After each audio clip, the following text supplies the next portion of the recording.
In this video, I want to give you 7 top tips that are going to change the way you date online. So the first tip you want to do is when you're creating your online profile is you want to create a profile that's really unique and unquestionably you. So many of the online dating profiles out there are simply a copy paste of other people's profiles. The litmus test for this, if you can take your profile and put it below somebody else's photo and it still holds true, that's not unique enough. You want to be putting things out there that make you you, that will not only attract the right person to you, but will also repel the wrong people. This attract and repel technique is really powerful with online dating because otherwise what you're doing is you're creating this big net, you're getting tons of people to connect with you, and then you have to go through the time-consuming task of connecting with them, chatting with them, dating with them to rule them out. Online dating is a hugely effective technique for being able to repel the wrong people. Then part of doing this is my second tip, which is to include your key life values in your profile. So most profiles are simply filled with hobbies and interests. And while those are good, those are not what make for long-term healthy relationships. According to the research of Dr. Terry Orbach in her early years of marriage study, it comes down to having shared key life values. That means having the same view of the world, the same importance you put on things. And so in creating your online profile, you want to include a couple of those really key life values. That could be, your love of family and how you want to have an extended family or creating a patchwork. It could be, your lifestyle around health and fitness and wellness. Maybe it's personal growth.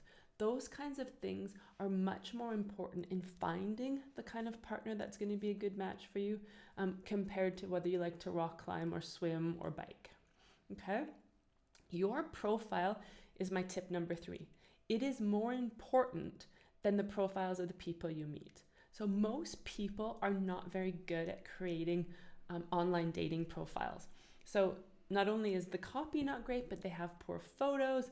We can think bathroom selfies. We all know that most people don't like them, but we consistently see them online.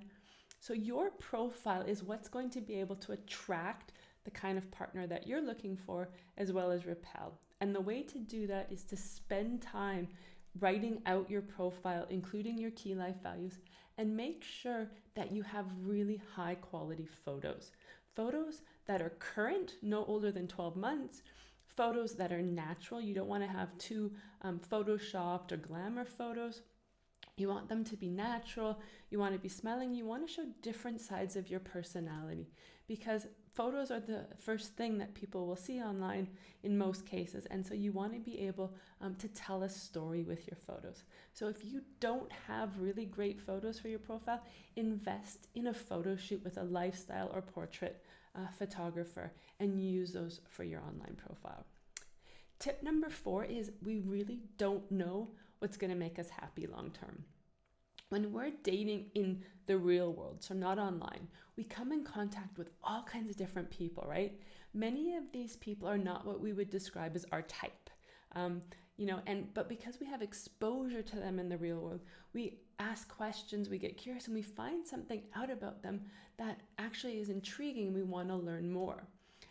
We don't necessarily engage with these people because we think they could be potential partners. We simply engage. Now, on dating apps, we unfortunately don't have this kind of opportunity to just meet random people, right? We've set our profile filters up so that we're looking for our type. And that gives us a very homogeneous, limited type of person we're coming in contact with. So the tip number 4 is to open up your filters, to not be so restrictive, right? We think, we want somebody who's tall, but is 1 centimeter in height difference really going to make the difference between us having a happy and an unhappy relationship? I would challenge and think not, right? These are arbitrary things. Because the apps put these factors forward, we think that those are what's important. But if we met somebody in person, we wouldn't know the difference, if their height was a centimeter difference or if their body mass index was 5% higher or lower. So open up your filters and try and get in contact and match with people who are maybe not your standard type. Tip number 5 has to do with the paradox of choice. the downside of having too many choices.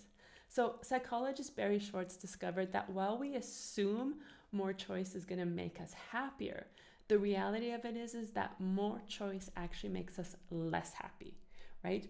The reason is we're trying to compare so many different parameters and make the very best choice without making a mistake. And therefore, for many of us, we make no choice at all.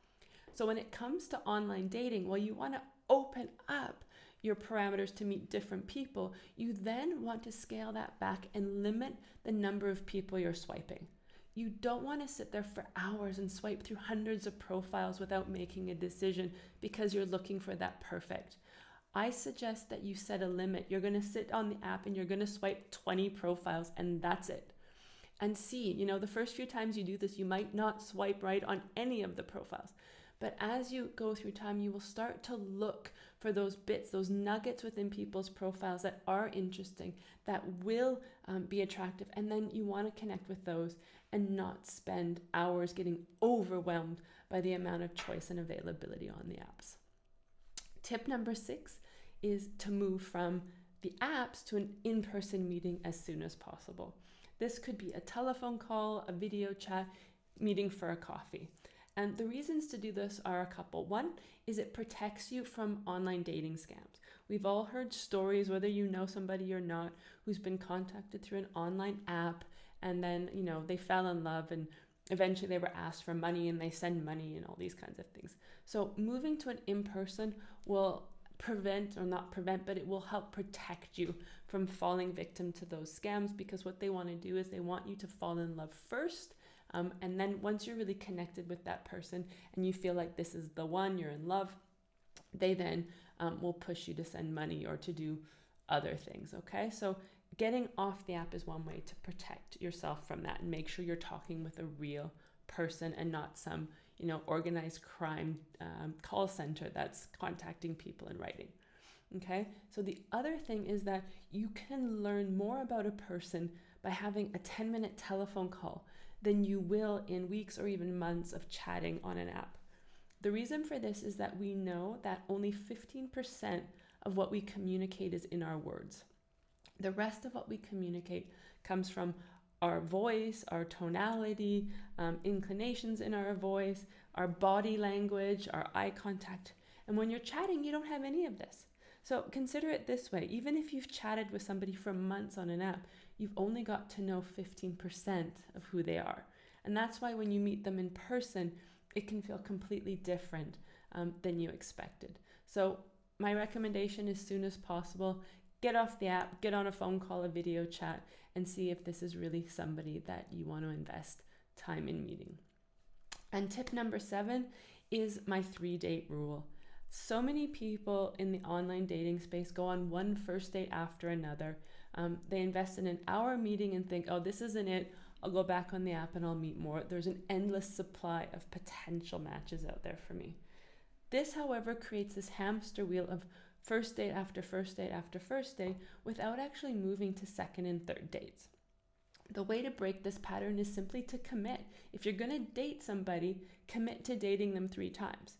That will, up front, make sure that you're investing your time in the right people, right? You don't want to go on a date if there's things that are already concerning you at the beginning. So you want to ask the question, am I willing to date this person 3 times? And second of all, it's like that organic meeting. On the first date, this person might not sweep you off your feet. It might not, and it's probably not going to be love at first sight. But the more you get to know them, the more exposure you have to them, the more chance you have to discover who they are as a person, what's unique about them, and you may find things that you find incredibly attractive. So in terms of dating, this is the slow burn, and I recommend that you give somebody 3 chances, to show you who they are, and as well for you to show the other person who you are before you make a yes or no decision of whether or not you want to date them again. So my name is Kelly Brandley, and I hope you found this video helpful. I will post future videos. If you want to get notified of those, click the subscribe button, click the notification, and I will see you in the next video.